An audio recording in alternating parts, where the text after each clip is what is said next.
On Revelation Part 4, Lesson 5. And this week starts a two-part study on what subject? Babylon. All right, we have seen through our study of Revelation, obviously we've heard of Babylon from other parts of Scripture. It is a known city, you know, we all have heard of it. We'll put it that way. But this week and next week, we're looking really closely at Babylon. What can we learn about it? Studying it very, very carefully. And that's what you look at this week. So as you take out your charts with all that information you gathered, which is basically in all the pages of your lesson, we don't really want to put necessarily everything from these charts up on the board, but we want to take the information from it. One of the questions that we had in the lesson as you studied, as you look especially between chapter 17 and chapter 18, but anywhere else that we saw Babylon mentioned, are we consistently talking about the same Babylon? Yes, you're right. It was a good question, and it was a good question to answer. But yes, that we can say that. We are talking about consistently through Revelation, we're talking about the same Babylon. It's not changing. Okay. But we also looked at the end of the lesson, the contrast or comparison of Babylon and Jerusalem. Okay. Did that confuse you? Did that clear things up? Did that make you wonder? Did that do nothing for you? I will admit, I started in it going, oh, wait a minute. So I hope that we can, if there was any confusion or if there are any questions, that we can collectively, with our understanding and information, not from our thinking, but what does it say, draw those conclusions and figure out, even if nothing else, why did Kay ask the question, right, in the lesson? So we're looking through Revelation, and again, we cannot absolutely write everything down that we had in our lesson, but we want to start pulling together some ideas. When the major thing, the first time that Revelation mentions Babylon, do you remember where that was? What chapter? If you look on your 14. list, 14, okay, and what do we find in 14 about Babylon? Just says fallen is Babylon the Great. Okay, so interestingly, the first time we hear Babylon mentioned in the book of Revelation, we hear about its fall. Okay, so what's the first thing we can know about Babylon? It's going to fall. Remember, some things are just real literal. Yes, Deb. So in current day, is there still a Babylon? There is a place on a map, yes. Okay. It's not far from Baghdad. Okay. Okay, so in our current history, our collective understanding and what we've lived through, what does Baghdad have to do with anything? Like, when has Baghdad hit us or, you know, come up in our thinking? Do you know? Saddam Hussein. Saddam Hussein, okay. Who's dead now? And what were you saying? Just the ISIS militant. Okay, ISIS is not in Baghdad. Not yet. They're right. Well, actually, maybe Baghdad is in ISIS because there's a lot. But what country are we talking about? Iraq. Iraq, in our current history and geography, is where Baghdad is. And it was the center or the seat for Saddam Hussein. Saddam Hussein being the horrific leader of Iraq. And we fought wars against him, we being America, right? This is 2016. That wasn't that long ago. Actually, it was 25 years ago. It's kind of hard to imagine that, wasn't it? Because I know that because I was having a child at the time. And it's easy to kind of remember. That was in 91. But for me, it's easy to remember. So that Baghdad, though, on the map, Babylon's not far, like a few-hour ride in a car from there. Also, interestingly, because we've brought up Baghdad and we've brought up Saddam Hussein was trying to rebuild Babylon. So yes, it is a place that we can put on a map, and it has some structure to it. Okay? We know it from the Bible. How? Where else? Do you know? Genesis. In what respect? Tower of Babel, that's the town, Babylon. Right. So it goes way, way, way, way back. So in that account in the scripture of the Tower of Babel, what is the theme of the city? What is the theme of that story? They want to be God. They're going to reach the tower to God. There you go. They were going to exalt themselves up to heaven by building a tower to heaven. They were, did they say, I want to be God? But anyway, they had that idea of being able to touch it and being able to get to him. And certainly, by being there, they were in rebellion to God, right? Because what was the command? Because this is just after the account of the flood. What was the command to Noah and his sons? Multiply and spread. Multiply and spread, fill the earth. But what did they do? They stayed right there. They congregated. Okay, so what did God do? He gave them all languages. He confused the languages, Babel. He confused the languages, and then they scattered and spread out from each other. They gathered to their language, and then they spread out, right? In other words, God made happen what he told them to do. Is there a principle we need to understand there? We need to pay attention to what God says. We need to pay attention to what God tells us to do, and we need to do it, and otherwise we're in rebellion, right? Sometimes, don't you wish that it was that cause and effect? Not for me, but for everybody else. I want it to be. You know my phrase that I picked up a long time ago, I wish I knew who first said it, was, I want mercy for myself and justice for everybody else, right? I gotta catch that all the time. But it would be kind of nice sometimes if we saw the absolute result of something that quickly. They decided to do something and God took action against it. It's also, I think the second, but it's certainly one of the first, it's not the first time, but one of the first times that God refers to himself as us. Let us go down and see what they're doing. So that hearkening to the triune God, which the first time is in Genesis chapter 1, verse 26. Let us make man in our image. Interestingly. So that's the first time we hear of Babel. Where else have we heard of Babylon in Scripture? Daniel primarily. Okay, that was the known leader of the world at that time, and that world being centering around what is impacting Israel, what group is impacting Israel. Kay did a great job last week of reminding us of the nations that impact Israel. Because remember, where is God's focus throughout Scripture? Israel. All geographical references are referenced from Israel. So you have to think about that. And we have a tendency to put ourselves at the center of the universe, but meaning America. But Israel is the focus of God's attention. And so when God gives the prophecy through Daniel and gives the prophecy through Revelation or anything else, he is talking about the impact on Israel. If we've got to watch Israel to know when this time clock of Revelation is going to happen, right? So much happens centered around Israel. So Babylon, in Daniel, they were the known power. They came in, they took captive the nation of Judah, which was the southern kingdom of Israel. The two tribes of Judah and Benjamin made up the southern kingdom. And so that's where we also hear about Babylon. Now, and yes, there is a geographic point where Babylon is. Do we know at this point with all 100% certainty that that is the Babylon of Revelation? We can't sit there. We're not going to die on that hill, right? But could it be? Yes. More than likely. And why not? That's the question I always have, is why not? If every time God talked about Babylon in Scripture up to this point, he was talking about that place, why would he not be talking about that place now? Okay? Why would it be allegorical? Or why would it be mystical? Or why would it be anything else?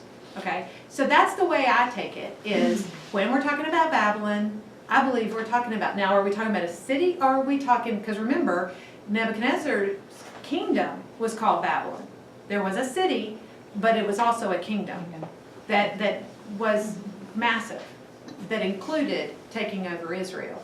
So that's part of what we want to look at. As you looked at all these questions and put things on your charts and answered these questions, I hope what started coming forward for you are some ideas and some themes about what is this thing called Babylon. So let's answer some of those questions. What is Babylon? A city. Okay, so Babylon, I'm going to leave a little bit over here for Jerusalem because we got to look at that later. Okay, but most of it is going to be about Babylon. It's a city. Now, did we make that up? How do we know that? He says so. Because it says so. I love that answer. Because it says so. How does it say it? It doesn't just say city. It gives some descriptions, right? What does it call it? Great. A great city. What else? Mother of harlots Yeah. and abomination. Okay, that's part of the description. It's a harlot and the mother of harlot and of abominations, right? Okay, but when it's saying city, there are some descriptive words. Great city, what else? Calls it a strong city, right?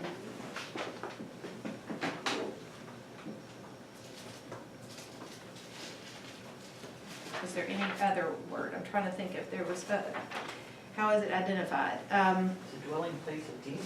That's another. Okay, so it's a dwelling, strange little description right there. Dwelling of demons.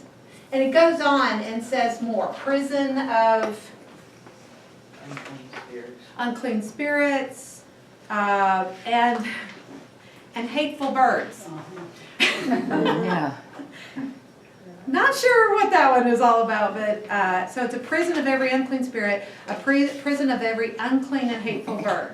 Okay, so I'm just gonna put dwelling of demons, and it includes those ideas, right? So if it says it's a dwelling of demons, the Bible tells us that, Revelation tells us that, what does that start indicating? Yeah, sin, and that it even says it's a city of sin, right? That description in 18, chapter 18, talks about the sins and the iniquities, right?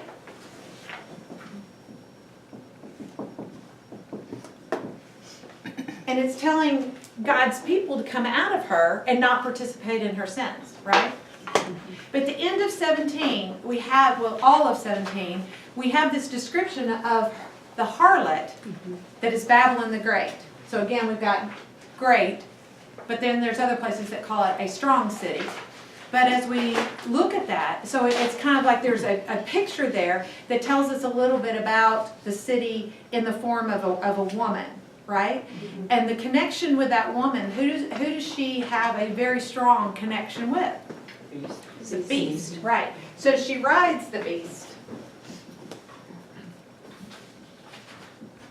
There's a strong connection with the beast. We can't separate the two, okay?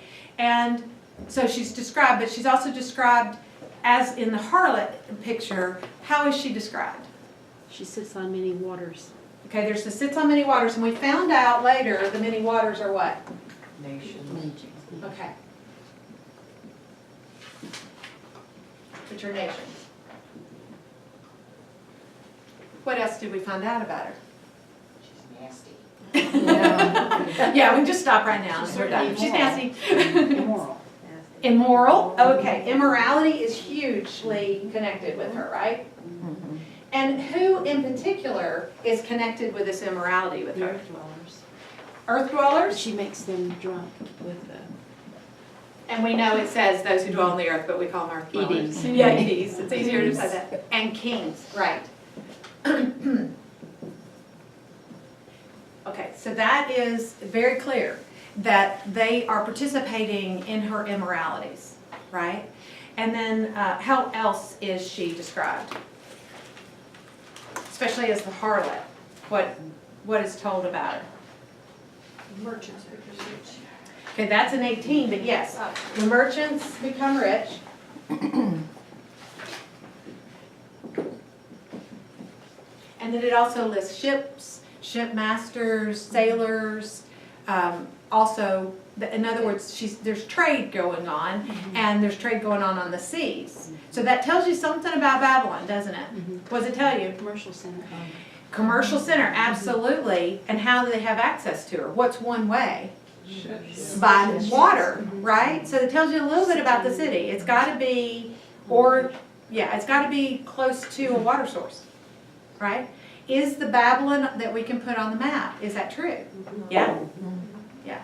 So, okay, so could be, it doesn't disqualify it, right? It's not in the middle of the Sahara Desert with no access to water.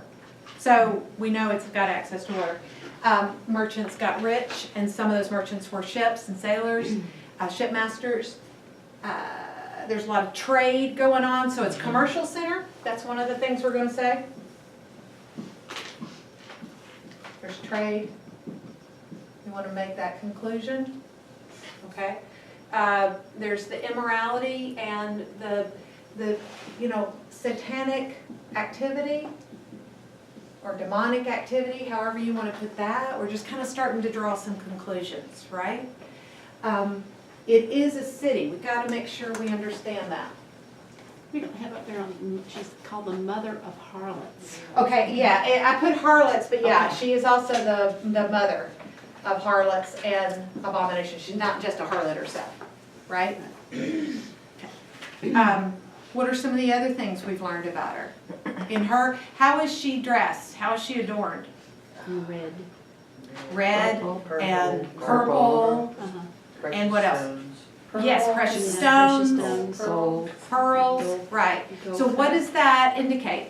Well, Beauty, yes, beauty, and the world's view of beauty. Beauty and wealth, right? mhm.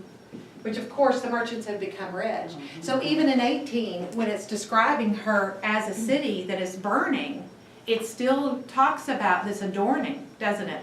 This dress and this adorning. It's indicating there's that wealth involved, how she's dressed. Because remember, more so then than even now, you were known by the clothing you wore. If I wore a particular outfit, it would tell you what trade I was in or what level of income I had.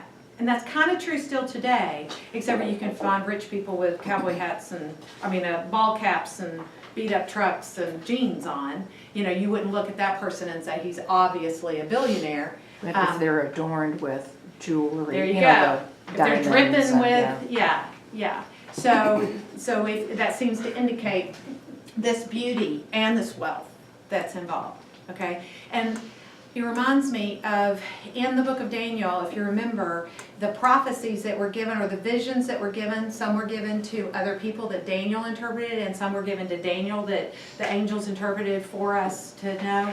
Always God interpreting, but through those means. The ones that, when Nebuchadnezzar had a dream, it was of a beautiful statue. And then some of his others were of animals that were a little odd, but still, okay animals, except for the dreadful and terrifying beast, the DT beast. But Daniel's dreams, actually that was Daniel's dream. Daniel's dreams were of monsters. And I always looked at that and thought, because that's directly from God, that's a man of God, as opposed to a man of the world. How does the world view these powerful nations? As beautiful, golden statues with bronze and all this other stuff, strong, right? But when God gives a view of what these nations look like, it's of a mutant, terrifying beast, right? I just think that's an interesting perspective that we can get when we look at those. So yet again, how does the world, at the time that's being described, view Babylon? It's great. It's Babylon the Great. It's the greatest on earth. And in how much is her reach, being a city? How far is her reach? Worldwide. That's part of the sitting on the waters, right? Is it so many more? Right, but it's also part of the kings and all the earth dwellers, those who dwell on the earth, those whose names are not written in the book of life. So we're talking about unbelievers. We know that from Revelation chapter 13. We didn't make that up either. We always want to make sure that we get it not from our thinking. But the earth dwellers and the kings have participated in her immorality. Okay, now that word immorality can include the idea of sexual immorality. It really can. But how does God view idolatry? As spiritual immorality. So that word immorality could be what they're participating in is sexual immorality, because that's normally what we use the word to mean. But God actually distinguishes. And there is sexual immorality, which he uses as a picture for us to understand what spiritual immorality is. Okay? So it could include that aspect of it. Is there anything else categorizing what we can understand? She's got an international, worldwide influence, focus, right? Sits on many waters.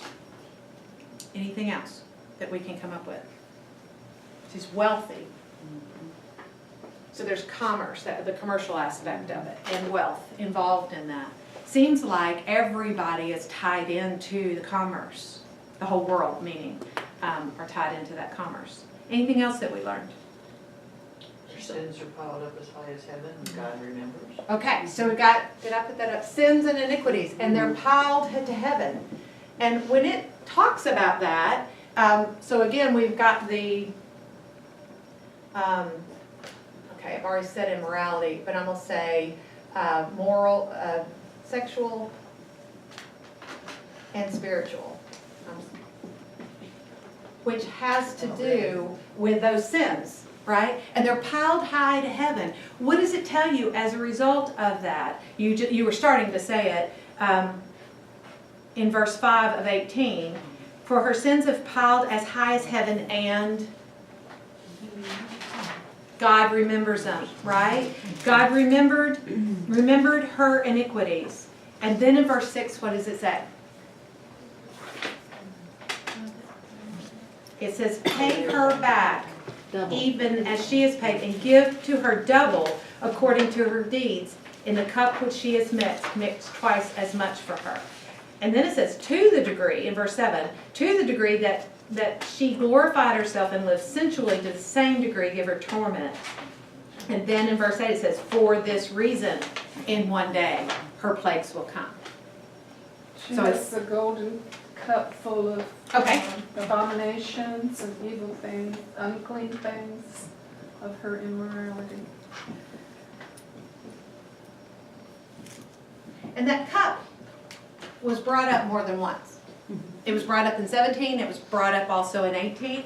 So that cup is significant because it's also saying mix for her a double portion of what she mixed, right?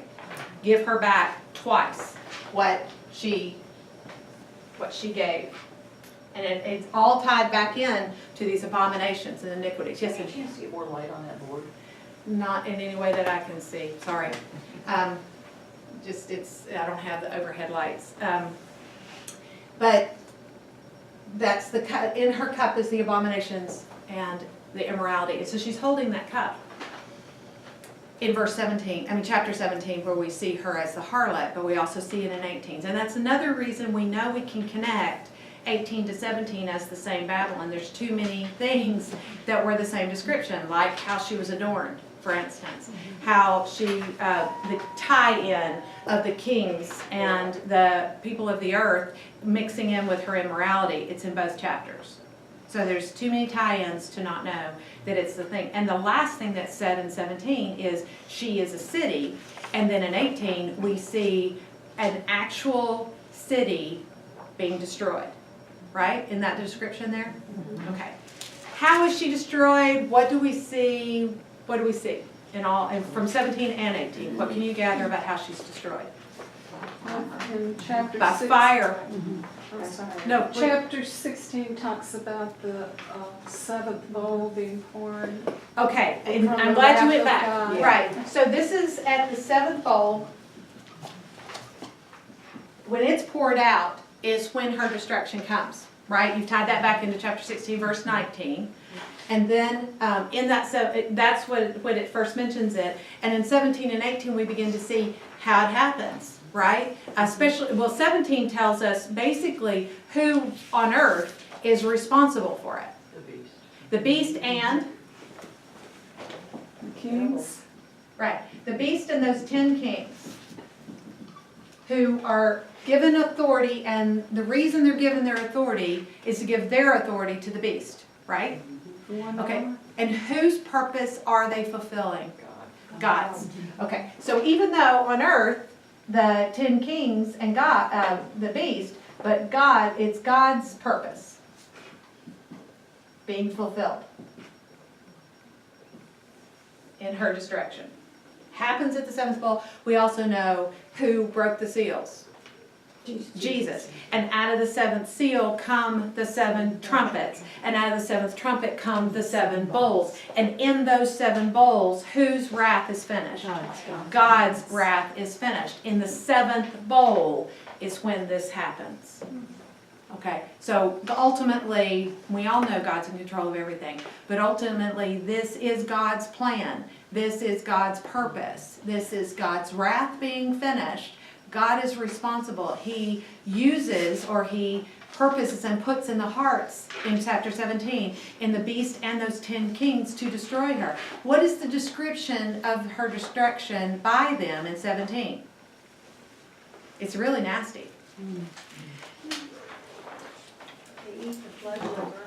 They eat her flesh and they burn her. They turn on her, they hate her, they eat her flesh and they burn her. And then in 18, Desolate and naked.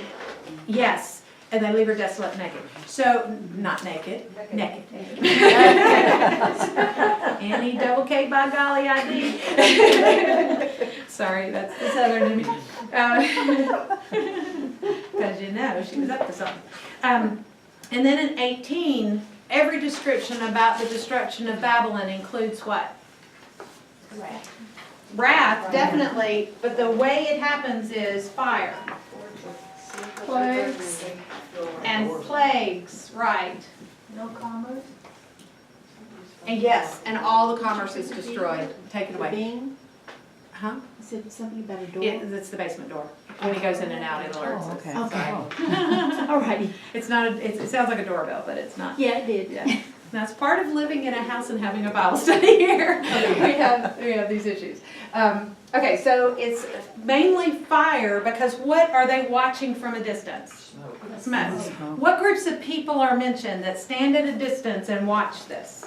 Merchants, the ships, the shipmasters, the sailors. Who else?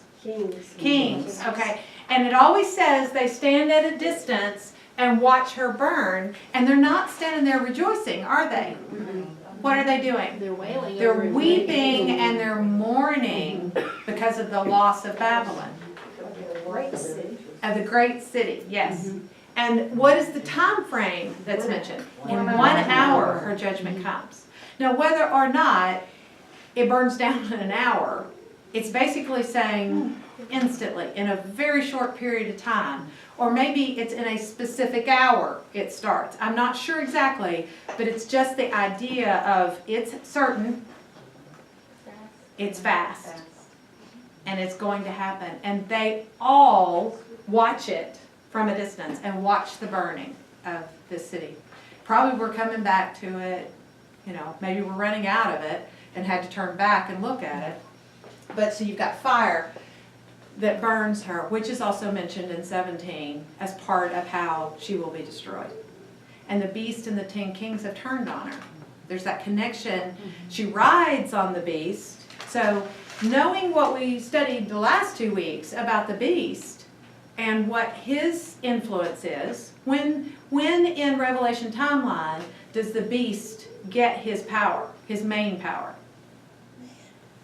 At the end, at that final 3.5 years, right? That's his 42 months, right?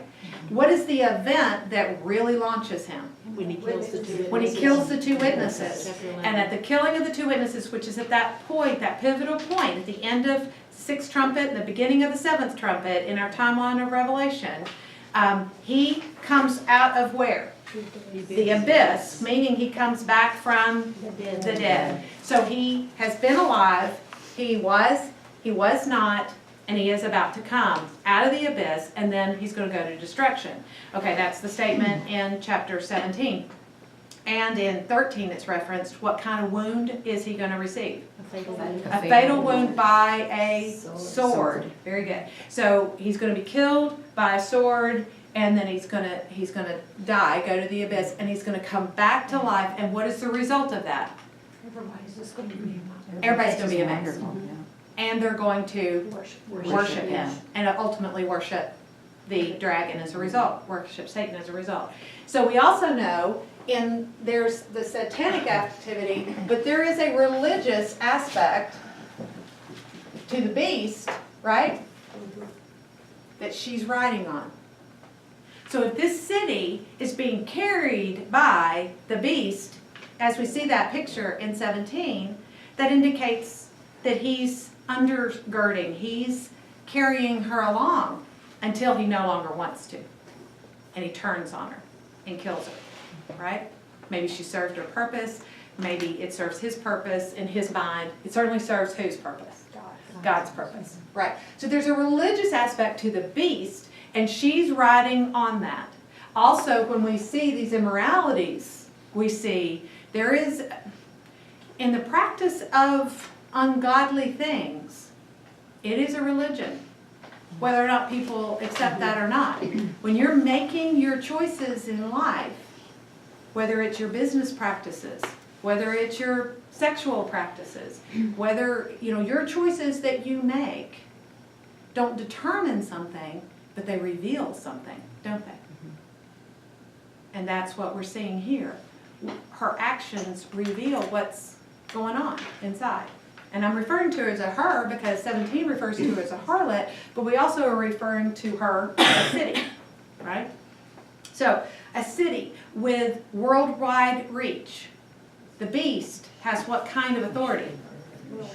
Worldwide authority. It says in 13 that he wields that authority against some and for others, right? Remember in Daniel we saw that this one that's coming in the end, this king that's coming in the end, will do whatever he wants worldwide and have great destructive power. But if we even just stick with what the beast of Revelation talking in 13, chapter 13, we see he has this authority to act for 42 months. What comes out of his mouth? Blasphemes against who? God. So blasphemous things are coming out of his mouth. He's arrogant. And sometimes understand, arrogant isn't loud and arrogant isn't blustering. Arrogant can be very calm and very cutting, but just extremely arrogant, right? And then you've got, in Revelation 13, when it talks about the beast, who's he going to wage war against? Saints. Right. He's going to wage war against the saints. This city also seems to indicate, right? There's a problem against God's people, isn't there? That's related to the city. And what is that? What did you find out? If you look at your chart, believers. Look under believers.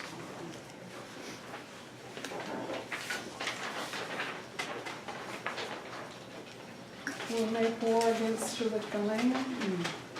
Okay, that's the 10 kings are going to make war against the Lamb. But what about believers? What does the city have to do towards believers? Or God's people, or... When she dies, don't they find the blood and flee? There you go. You've got the blood of who? Prophets. Okay. You've got the blood in her. You got the blood of the prophets, Saints and apostles. saints. Is this the second beast? No, This is No. the beast. Babylon is not the second beast. Babylon is a city. But the second beast, or the false prophet, would be obviously tied into the first beast and making these things happen. Because remember, the second beast is the one that causes the earth dwellers to make the statue and causes the image of the beast and causes them to worship it. And the image of the beast is given a way to speak through that second beast, and he calls out people if they're not worshiping him and causes them to be killed. So is he involved in killing? Yes, absolutely. Is Babylon the second beast? No, no. That is actually a person, okay? And he's going to perform signs in the presence of the beast. But again, the tie-in with Babylon and the beast, not being the same, but connected. The Babylon is going to ride on the beast, in the sense that when the beast comes into power and whatever the beast is doing, it's going to be done through this system. Do you see that there's a system here? Do you see that it's more than just a city with walls around it and that stays within itself? No, this is a city that impacts how much? The whole world. And remember, at the same time, the beast is waging war with the saints, but the whole world is awowed by him, and the whole world is worshiping him, and the whole world also has to do, the earth dwellers do what? Put the mark of the beast on them so that they can do what? Buy and sell. So we're back to commercial. As the Babylon, the city, is controlling or the world is being made rich by them and tied into the practices of the beast. Because there's that interconnection that's going on at this time. Okay? So in her are found the blood of the prophets, the saints, and the apostles. And it also goes on at the very end of 18 and says something else. Goes a little further than just these categories. Also says the witnesses of Jesus.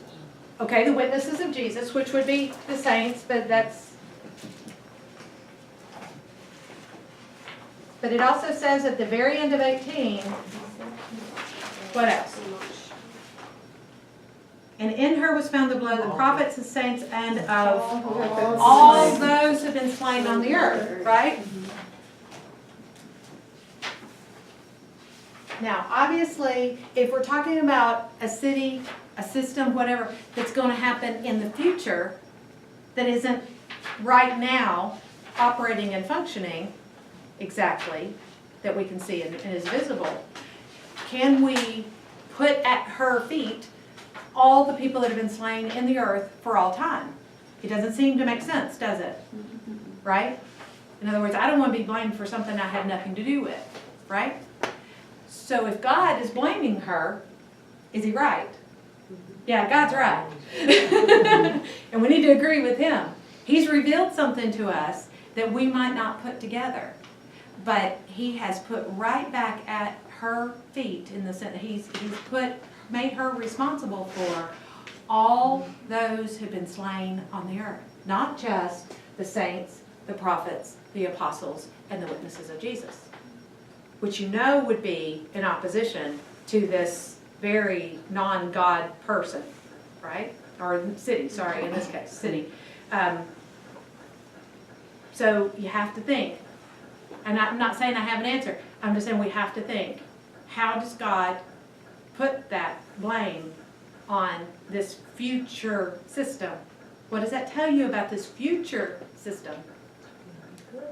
It's going to be great. It's going to be huge. What else? If all that have been slain on the earth, and that doesn't mean during that time necessarily. I think it means of all time. In the name of religion? Could be in the name of religion. That's a connection possibly. Are we getting back to Rome again? Well, that came in time. But was Rome around at the beginning of time? Because when Satan deceived them in the garden. There you go. Okay. Where's the connection? The connection is the original deceiver, the original murderer. Remember when Jesus was talking to those standing in front of him? And he says, you are of your father, the So devil. we're back to Babylon. We're back to Babylon, right? All the way back to that So that time. just means there's gonna be a resurrection of Babylon. Right, that's a way of looking at it. If we're looking at that locale. If we're looking at a geographic location, could it be? I believe it could be. I think that's the most logical, but again, it's not a hill I'm going to die on. It's not going to be something I lose my religion over, you know. But I will say, that's the most logical. Why would God suddenly start talking about a different Babylon when we've known of this Babylon from the beginning of time? That's one It's thing. the root of all evil. And there you go. Well, actually, love of money is the root of all evil. That's what it says, and we were going to quote. But my point is, whatever system, whatever's going on in the future to us, in the end, has ties all the way back to the beginning. God's wrapping everything up.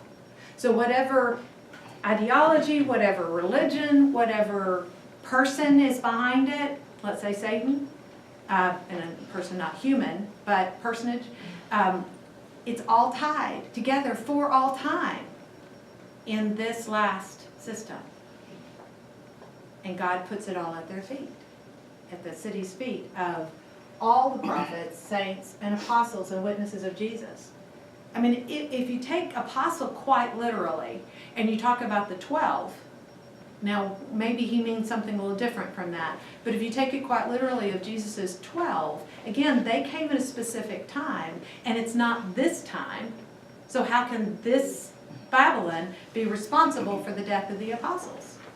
That's what you have to think about. Because it does open up your mind to, what's this going to look like? How is it going to be? It's more than just an idea of a city. It is a city. Don't get away from that. But it is, what is behind it? What is influencing it? What practices are going on? Okay. I guess what's kind of scary, and I don't even know why my mind is going like this, but to think futuristically or in the future, Right. things are going to be so immoral but acceptable that nobody thinks anything of it. And where I'm going with this, yesterday I was at the gym, they Okay. have all these TVs, and they had the Today Show on. Okay. And it was Bruce Jenner, who has changed, and they had this lady from the Today Show, I don't even know what her name was, but she went out to California or something, and Bruce Jenner gets together with all his girls, who are all transgender, transsexuals, whatever they call these people, and Right. they have these parties. And this girl from the Today Show was there for their party, drinking and having hors d'oeuvres and blah, blah, blah. And she was excited because they gave her this gift of a bracelet that she's part of this girls group. And I'm thinking, where are we going? This is the entertainment. They think this is wonderful. I have to watch this on a TV. I mean, Right. it's like, How far? it's just like, Well, and you know you're getting old when you I make know. statements like, I'm not a goody two shoes, it you was know, like but that it's when just, I was a kid. it's just like, this is what they're throwing at us on Yes, TV. Well, And they think it's But wonderful. our children are growing up, I Right. think that's It's, perfectly normal. it's normal. Well, that's the thing, and that Sandy's saying a practical thing is go and ask them to change the channel, but a lot of times it's like you've already seen it and it's gone, you know. Well, that- they that have like program's 8 gone. TVs up, you know, so I went from Fox News, you know, Right. about election results to Today Show. Oh, okay, you know. Right. And it's just like, oh, I got my little bracelet. okay, it's acceptable, it's normal. Yeah. And they we're just all throw fed it at this, ya. that if we don't think that this is okay and celebrate it, there's something wrong with us. Right. Now, you talk about turning the world upside down. Actually, the Bible speaks to this, and it says there are days that are coming where they will call evil good Yeah. and good And evil. that's going on right now. Right? That's right now. And if we declare something wrong, we're wrong for being wrong, because nobody can say anything's wrong but the people that claim that I'm wrong. Do y'all Yeah. fall in track? Okay. I can be wrong because they say I'm wrong, but I'm wrong to say anything is wrong. Because nobody can say anything's wrong except for the people who say I'm wrong for saying something's wrong. Right? That's where we are. That's It is, it's unfortunately, it's really not laughable, even though we laugh.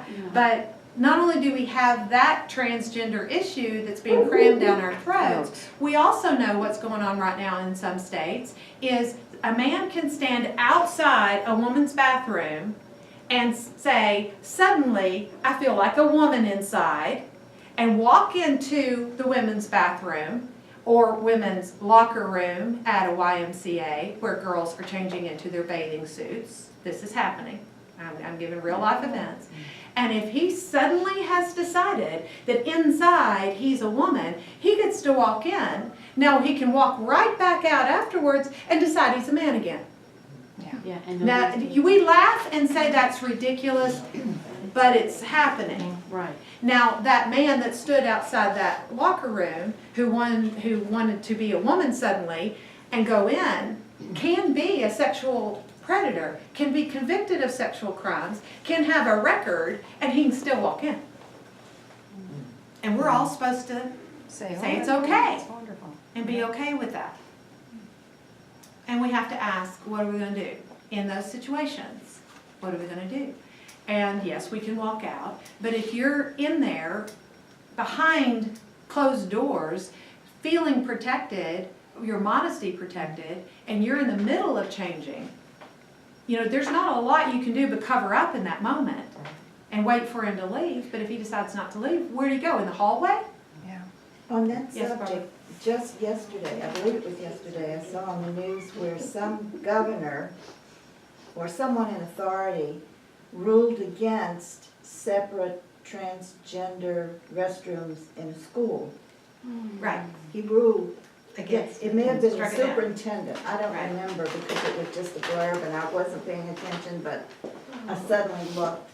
But whoever was in authority ruled against preventing that from happening. Exactly, exactly. It doesn't, but when I saw this idea posted recently on Facebook, the caption over it said, 10 years ago, none of us would ever have dreamed that this was possible. Right, that's how quickly it's That's how happening. quickly it's happening, and that was my statement. I remember 10 years ago saying something about 10 years ago, you know, or like back when I was in high school, which is more than 20 years ago, but back when I was in high school, when you put yourself in a time frame, 10-year period, or your 20s, your 30s, or whatever, and what was going on in the world versus wherever you are in time now, we really have seen some significant change, and most of it not good, certainly towards immorality. And you're right, it is disturbing, scary, frustrating, all kinds of emotions about just something like that, what you're exposed to on a television program that you literally can't change the program. You can just walk away or ask somebody to change possibly. And sometimes you get to them and they don't have the remote control. They won't. They won't do it. Or they won't, there's that. And you can not get them in trouble, then but they'll you look at you can funny file a because you complaint. You asked. can Yeah. say, I don't wanna watch that stuff. But we're also talking about primetime, Today Show, supposed to be okay, and we're dealing with that kind of issue. And our children are too, or grandchildren, or the younger generation. It's being fed to them in our school system as if it's, They're brainwashing them, yes, it's literally. normative. That's exactly what's happening in our schools. Yeah, and it's been going on for a long time. It's just progressing. And I think it's progressing rapidly. Where are we going? Yes, You Carol? know, it's really bad about what's going on in the schools, but there's also another thing that's really alarming. They're allowing Islam to be taught in schools in Yes. different places. And we were talking about it yesterday, Don and I were obviously, how can that be? Right. How can, especially American people who know what Sharia law, I mean, they're supposed to Right. know what Sharia, and they're okay with this. But they won't allow Christians. Right. But then It when is a they allow religion. Christians I to do heard that. somebody back there saying, why are they allowing it? Because It's a there's- religion, yes, it's It is a religion. And it's not supposed to be taught. Right. But we've all got to be Separation of, church and Church and state, state. which is not constitutional, but they No. use it anyway. No. They use it when they want it. Right, works for them. So and just to get back to, because we want to have some categories, all of this is relevant. It's all part of what we're dealing with right now. We're seeing where we're tracking, seeing where Right. we're headed. We can see how a system like this could come into place. It's just that right now, we can't point to a system like this, exactly. We can't point to a worldwide influence like this is going to be. Gasoline. Gasoline? Well, it will cause it could do the fire. But yeah, that could be what is the common theme or whatever. You just kind of wonder how bad is it really, I mean, you listen to or watch this, but Yeah, how bad is it really going to be? I mean, right. When we think it's bad now, yeah, and it's nothing. can it get worse? Oh, yes. Yes. And according Will to this, it get it will worse? get worse. Yeah. Yes, absolutely. And I think in future lessons, you're going to have a real clear idea of what has to change to make it available and that bad and getting so much worse. Yeah. But we're headed that way. Right. Jesus talked about the birth pangs. I believe from his time to whenever are the birth pangs, but I think it just increases. You know, we're working towards something. If we're in the analogy of a birth, of a labor, the birth pangs work you towards the real labor, and the real labor works you towards what? The birth, which is a nice thing, right? It's a blessing, right? But not in this Is- instance. Well, is there? Well, it is, Yeah.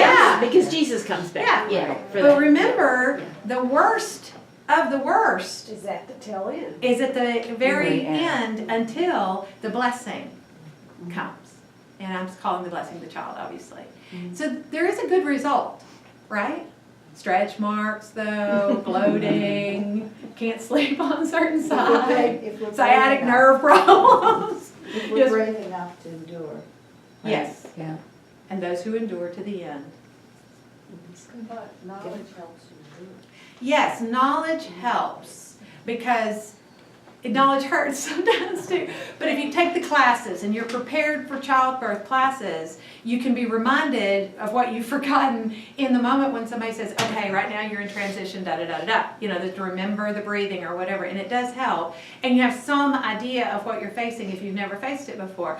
Problem is when you're getting ready to have your second child, you go, wait a minute, I've done this before. But you also know it will end and you will have a baby at the end. That's the beauty of this. That's the beauty of studying, is it's going to get really, really, really bad, but there is a blessing at the end for those who endure to the end, those who carry it all the way through. And yeah, and you can handle it. Yes, that's the other, is knowing there is a blessing at the end. We're looking at, I'm calling it a system. It's a city.